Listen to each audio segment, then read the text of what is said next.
All right, how you doing? This is Robert from Robert Showdown. I know I can't work the camera and sit on the ground at the same time. But anyway, we have something a little different for you today. This is not what I would call a have-to-have. This is kind of a convenient to have, that's all. But it's just a small grill. It's a fold-up grill. It's real thin. It's flat. It's lightweight, probably about 6 or 8 ounces. And it's just great. I got my thumb stuck. It's pretty easy to put together. Of course, being on camera kind of sucks, believe me. But we just fold that bottom up, and there's a couple of tabs there. We let it hit those tabs. There we go. It's that simple. Set it down, and it usually takes a sterno burner. You can throw one of these in there. If you don't have sternos, a couple of tea candles, a little bit of wood, maybe a couple of pine cones, or whatever works. And like I said, this certainly isn't a have-to-have.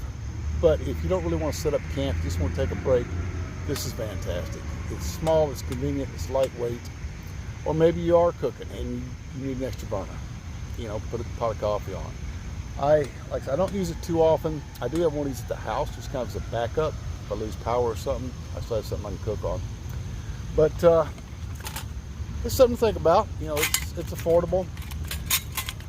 Fold the sides in first, and the bottom, and there you go. It's really that convenient. So, something to consider. I'll have a link to it in my bio. You guys take care. Stay safe. I'll see you next time.